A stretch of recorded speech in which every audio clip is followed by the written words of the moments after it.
शांति। आज 6/4/2025 6 अप्रैल 2025 आज बाबा की अव्यक्त मुरली है जो कि बाबा ने सुनाई थी 15/12/2004 को। इस मुरली का शीर्षक है बाबा की विशेष आशा, हर एक बच्चा दुआएं दे और दुआएं ले। बाबा के हम बच्चों से विशेष आशा, हर एक बच्चा दुआएं दे और दुआएं ले। तो बाबा आज इस मुरली के मुख्य पॉइंट्स देखेंगे।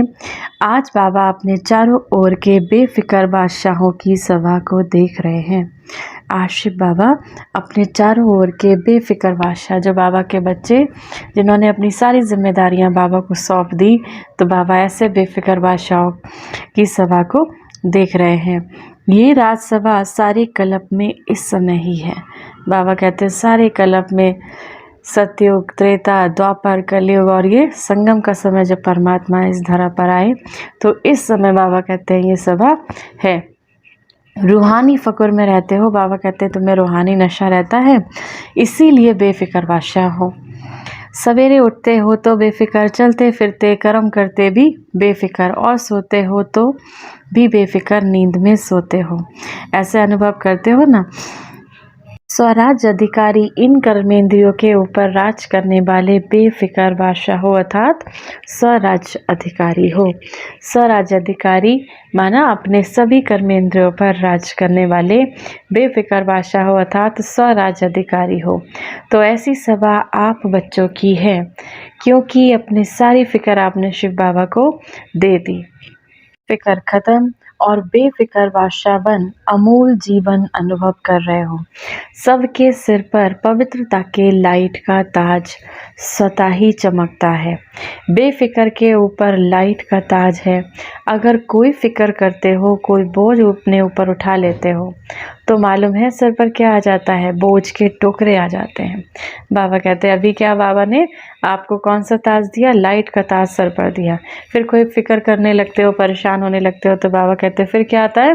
बोझ का टोकरा आपके सर पर आ जाता है। बाबा कहते हैं ये बताओ, ये फिक्र का टोकरा अच्छा लगता है या फिर बाबा ने जो हमको ताज बनाया वो अच्छा लगता है? आप सभी कर्मेंद्रियों के ऊपर राज करने वाले बादशाह हो। पवित्रता लाइट का ताजधारी बनाती है, इसीलिए आपके यादगार जड़ चित्रों में डबल ताज दिखाया है। बेफिक्र बादशाह स्वराज अधिकारी कोई नहीं बना, क्योंकि पवित्रता की शक्ति माया जीत, कर्मेंद्रियां जीत विजयी बना देती हैं। बाबा कहते हैं द्वापर से लेके राजे तो बहुत बनते हैं, लेकिन डबल ताजधारी कोई नहीं बना। बेफिक्र बादशाह स्वराज अधिकारी भी कोई नहीं बना, क्योंकि पवित्रता की शक्ति माया जीत और कर्मेंद्रिय जीत बना देती है। बेफिक्र बादशाह की निशानी है सदा स्वयं भी संतुष्ट, औरों को भी संतुष्ट करने वाले। कभी भी कोई अप्राप्ति है ही नहीं जो असंतुष्ट हो।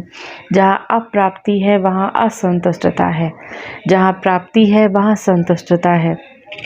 आप सब बच्चों को बाबा ने कितना सारा, बाबा ने कहा ज्ञान का खजाना, गुणों का खजाना, अष्ट शक्तियों का खजाना दिया, तो आप सब संतुष्ट आत्माएं बन गए, और संतुष्टता ब्राह्मण जीवन का श्रृंगार है। फिर बाबा बताते हैं ये बेफिक्र बनने की विधि क्या है, बेफिक्र बादशाह बनने की विधि क्या है।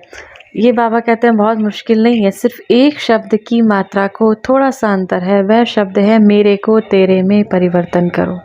मेरा नहीं तेरा, तो मेरा मेरा अर्थात दास बनाने वाला, उदास बनाने वाला।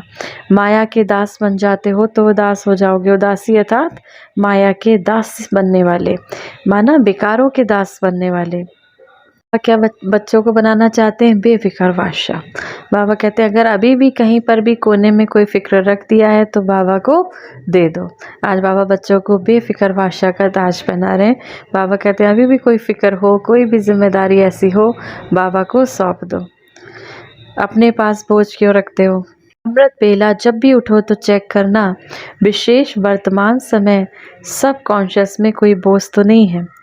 सब कॉन्शियस में तो क्या स्वप्न मात्र में भी कोई बोझ अनुभव ना हो। लिए मेरे को तेरे में चेंज कर देना, मेरा तेरा तो चेक करो, चेंज करो, क्योंकि बाबा बार बार सुना रहे हैं, समय और स्वयं दोनों को देखो, समय की रफ्तार भी देखो, स्वयं की रफ्तार भी देखो। फिर ये नहीं कहना हमको तो पता नहीं था समय इतना तेज चला गया। कई बच्चे समझते भी हैं कि अभी हमारा पुरुषार्थ बहुत स्लो है, बहुत धीरे है, अंत में तेज कर लेंगे, लेकिन बहुत काल का अभ्यास अंत में सहयोगी बनेगा। जब हम बहुत समय तक अभ्यास करेंगे तो ये अंत में सहयोगी बनेगा। बादशाह बन के देखो, अब चलना नहीं है, करना नहीं है, अब क्या करना है बाबा? उड़ना है। बाबा कहते हैं अब अपनी स्पीड को कैसा बढ़ाना है? उड़ना है। अभी उड़ने की रफ्तार चाहिए। पंख तो मिल गए ना, उमंग, उत्साह और हिम्मत के पंख बाबा ने सारे बच्चों को दिए, शिव बाबा ने वरदान में दिए। हिम्मत का एक कदम आपका और 1000 कदम शिव बाबा के। आप एक कदम हिम्मत का बढ़ाओगे, आपको 1000 कदम की मदद शिव बाबा से मिलेगी, क्योंकि बाबा का बच्चों से दिल से प्यार है। तो प्यार वाले बच्चों की बाबा मेहनत नहीं देख सकते। प्यार में रहो बाबा के, जब प्यार में रहो, स्नेह में रहोगे तो मेहनत समाप्त हो जाती है। अभी आप बच्चे बाबा के दिल तक नशीन भी हो, भविष्य विश्वराज के तख्त नशीन भी हो, तो बाबा सभी बच्चों को तख्त नशीन देख रहे हैं। ऐसा परमात्म दिल तख्त सारे कल्प में अनुभव नहीं कर सकेंगे। स्वयं परमात्मा ने अपना दिल पर आप बच्चों को बैठाया, तो बाबा कहते हैं ऐसा दिल तख्त सारे कल्प में अनुभव नहीं कर सकेंगे। तख्त नहीं छोड़ना। बाबा कहते हैं बाबा की श्रीमत पर चलना नहीं छोड़ना। अगर तख्त छोड़ दिया, माना अपने को आत्मा समझना, अपने को प्रकृति सिंहासन पर समझना, जब देह समझ बैठे तो बाबा कहते देह का भान आया था तो मिट्टी में आ गए। यह देह है, मिट्टी है। तख्त नशीन बने तो बादशाह बने। जब अपने को आत्मिक स्थिति में स्थित किए, मैं आत्मा इन कर्मेंद्रियों की मालिक हूँ, तो बाबा कहते तब बादशाह बने। बाबा सभी बच्चों के पुरुषार्थ का चार्ट चेक करते हैं, 4 ही सब्जेक्ट में कौन कहाँ कहाँ तक पहुँचा है। तो बाबा ने हर एक बच्चे का चार्ट चेक किया कि बाबा ने जो भी खजाने दिए वह सर्व खजाने कहाँ तक जमा किए हैं। जमा का खाता चेक किया, क्योंकि खजाने बाबा ने सबको एक जैसे दिए। बाबा ने सबको बताया कि इस आत्मा में ही हमारे 7 गुण हैं, सुख भी है, शांति भी है, प्रेम भी है, पवित्रता भी है, आनंद भी है, ज्ञान भी है। तो बाबा ने हमको 7 गुणों का खजाना दिया, अष्ट शक्तियों का खजाना दिया। तो बाबा ने कि कोई को ज़्यादा कोई को कम नहीं दिया। खजाने जमा होने की निशानी क्या है? सबसे बड़ा खजाना है श्रेष्ठ संकल्पों का खजाना। संकल्प भी खजाना है तो वर्तमान समय भी बड़ा खजाना है, क्योंकि वर्तमान समय में जो कुछ प्राप्त करना चाहें, जो वरदान लेने चाहें, जितना अपने को श्रेष्ठ बनाने चाहें, उतना अभी बना सकते हैं। अभी नहीं तो कभी नहीं। जैसे संकल्प के खजाने को व्यर्थ गंवाना अर्थात अपने प्राप्तियों को गंवाना, ऐसे ही समय के 1 सेकंड को भी व्यर्थ गंवाया, सफल नहीं किया तो माना बहुत कुछ गंवाया। साथ में ज्ञान का खजाना, गुणों का खजाना, शक्तियों का खजाना, हर आत्मा और परमात्मा द्वारा दुआओं का खजाना। तो सबसे सहज पुरुषार्थ है दुआएं दो और दुआएं लो, सुख दो और सुख लो, ना दुख दो ना दुख लो। ऐसे नहीं कि दुख दिया नहीं लेकिन ले लो, तो भी दुखी तो होंगे ना। तो दुआएं लो, दो और दो और सुख लो। फिर बाबा पूछते हैं दुआएं देना दुआएं लेना तो आता है ना। दुआएं लेते जाओ, दुआएं देते जाओ, संपन्न हो जाएंगे। जितना दुआएं लेते जाओ, दुआएं देते जाओ, उतना संपन्न हो जाएंगे। कोई बद दुआ दे तो क्या करोगे?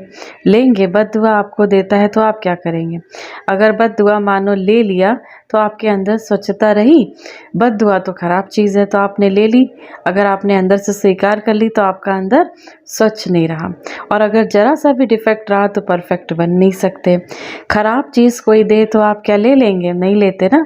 तो कोई बहुत सुंदर फल है लेकिन आपको खराब हुआ दे दे, फल तो बढ़िया है फिर भी ले लेंगे, नहीं लेंगे तो कहेंगे अच्छा है। तो बाबा ने कहा कोई भी बद्दुआ दे तो मन में धारण नहीं करो।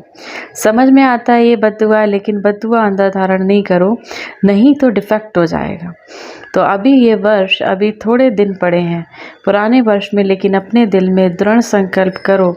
अभी भी किसी की बद्दुआ मन में हो तो निकाल दो। कल से दुआ लेंगे और दुआ देंगे। क्या करना बच्चों को? बाबा ने कहा दुआएं लेना और दुआ देना। दृढ़ संकल्प रखो। अगर मानो किसी की बद्दुआ का प्रभाव पड़ भी जाए ना, तो 10 गुना दुआएं ज़्यादा देकर उसको ख़त्म कर लेना। एक बद्दुआ के प्रभाव को 10 गुना दुआएं देके हल्का कर लेना, फिर हिम्मत आ जाएगी। नुकसान तो अपने को होता है ना, तो दूसरा तो बद्दुआ देके चला गया, इसको बाबा ने क्या कहा, उसको 10 गुना दुआएं देकर उसको ख़त्म कर लेना। बाबा की बच्चों से आज की मुरली में यही आशा है कि हर बच्चा दुआएं देता रहे। दुआओं का खजाना जितना जमा कर सको उतना करते जाओ, क्योंकि इस समय जितनी दुआएं इकट्ठी होंगी, जमा करेंगे, उतना ही आप पूज्य बनेंगे, तो आत्माओं को दुआएं दे सकेंगे। सिर्फ अभी दुआएं आपको नहीं देनी है, द्वापर से लेके भक्तों को भी दुआएं देनी है। तो इतना दुआओं का स्टॉक जमा करना है, सभी बच्चों को इतना दुआओं का स्टॉक जमा करना है, द्वापर से लेके भक्तों को भी दुआएं देनी है। चेक करते रहेंगे, स्वयं को परिपक्व करते रहेंगे, सेफ रहेंगे, अमर रहेंगे। अमर रहना माना अमर पद पाना ही है। अच्छा, चारों ओर के बेफिक्र बादशाहों को, सदा रूहानी फ़िक्र में रहने वाले श्रेष्ठ आत्माओं को, सदा प्राप्त हुए खजानों को जमा खाते में बढ़ाने वाले तीव्र पुरुषार्थी आत्माओं को, सदा एक समय में तीनों प्रकार की सेवा करने वाले श्रेष्ठ सेवाधारी बच्चों को बाबा का याद प्यार, पदम पदम गुणाम याद प्यार और नमस्ते। वरदान है आज की मुरली से, सर्व शक्तियों को ऑर्डर प्रमाण अपना सहयोगी बनाने वाले प्रकृति जीत भव। सबसे बड़े से बड़े दासी प्रकृति हैं। जो बच्चे प्रकृति जीत बनने का वरदान प्राप्त कर लेते हैं, उनके ऑर्डर प्रमाण सर्व शक्तियाँ और प्रकृति रूपी दासी कार्य करती है, अर्थात समय पर सहयोग देती हैं। लेकिन यदि प्रकृति जीत बनने के बजाय अलबेलेपन की नींद में व अल्पकाल के प्राप्ति के नशे में व व्यर्थ संकल्पों के नाच में मस्त होकर अपना समय गंवाते हो, तो और शक्तियाँ ऑर्डर पर कार्य नहीं कर सकती। इसीलिए चेक करो, पहले मुख्य संकल्प शक्ति, निर्णय शक्ति और संस्कार की शक्ति तीनों ऑर्डर में है। क्या चेक करना है? हमारे संकल्प की शक्ति, निर्णय शक्ति और संस्कार की शक्ति ऑर्डर में है। स्लोगन है, बाबा के गुण गाते रहो तो स्वयं भी गुण मूर्त बन जाएंगे। बहुत अच्छा स्लोगन है, शिव बाबा के गुण गाते रहो तो स्वयं भी गुण मूर्त बन जाएंगे। अव्यक्त इशारे, कंबाइंड रूप की स्मृति से सदा विजयी भव बनो। कंबाइंड सेवा के बिना सफलता असंभव है। ऐसा नहीं कि जाओ सेवा करने और लौटो तो कहो माया आ गई, मूड ऑफ हो गया, डिस्टर्ब हो गए।